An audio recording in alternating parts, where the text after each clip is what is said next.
உள்ளதுலே வந்து ஒரு பெரிய பிரச்சனையா அந்த சீரியல்ல பாக்கியாவுக்கு இருக்கிறது, கோபியா, ஈஸ்வரியா அப்படின்னு வந்து பார்த்தா, இல்ல இனியா அப்படின்னு தான் வந்து நிக்கும். அவங்களுடைய வாழ்க்கையில முக்கியமான தருணங்கள், அவங்களோட முன்னேற்றங்கள்லாம் வந்து கெடுக்கிறதே பாதி நேரத்தில இந்த புள்ளையா தான் இருக்கும். ஸோ அதில வந்து பார்த்தீங்க அப்படின்னா, நம்ம வீட்லலாம் சின்ன வயசுல திட்டுவாங்கல்ல, உன்ன பெத்ததுக்கு வந்து ஒரு அரிசி மூட்டைய பெத்திருக்கலாம். இல்ல வந்து ஒரு உதவி செய்யாட்டியும் பரவால்ல, உபத்திரவம் செய்யாத, இந்த மாரி விஷயங்கள்லாம் சொல்லுவாங்கல்ல. அது எல்லா வாக்குகளுக்குமே வந்து கரெக்ட்டா பொருந்தக்கூடிய ஒரு ஆள் இனியா. இப்ப இந்த இந்த இந்த பையன மீட் பண்ற விஷயத்துலயுமே கேர்ஃபுல்லா இருந்திருந்தா, இது அழகா வந்து மாட்டாமலாம் இருந்து கரெக்ட்டா அவரும் வந்து படிச்சு முடிக்கிற வரைக்கும் வெயிட் பண்ணியிருந்திருக்கலாம். ஆனா, "நீ வந்தே தீரணும். ரெஸ்டாரண்ட்டுக்கு வந்துரு.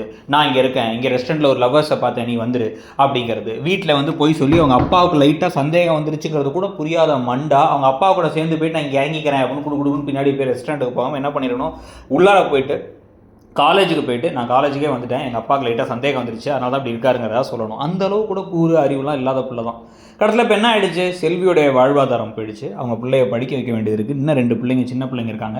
இப்ப பாக்கியா குடுத்த அளவுக்கு சம்பளம், பாக்கியா 2 இடத்துல வேலை செஞ்சதுக்கான சம்பளம் எல்லாத்தையும் குடுத்தாங்க. அதெல்லாம் இல்ல. கிட்டத்தட்ட ஒரு மேனேஜர் மாரி நிலைமையில இருந்தாங்க பாக்கியாவோட ரெஸ்டாரண்ட்ல. அதுவும் போச்சு. அது இல்லாம வந்து பார்த்தீங்க அப்படின்னா, அந்த பையனையே தான் ஏதோ வந்து எல்லாரும் குறை சொல்லிக்கிட்டு இருக்காங்க. அதனால இப்ப ஏதோ வந்து இனியா ஒரு கை குழந்தைய ஏமாத்துன மாரி ஒரு பேச்சு வேற.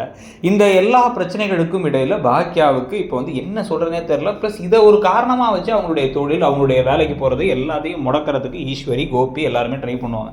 கோபி இப்போ நல்லவர் மாதிரி நடித்தாலுமே 2 வாரம் என்னம்மா என்னம்மா அப்படிங்கிறார். அதுக்கப்புறம் ஒன்றும் பண்ண மாட்டார்.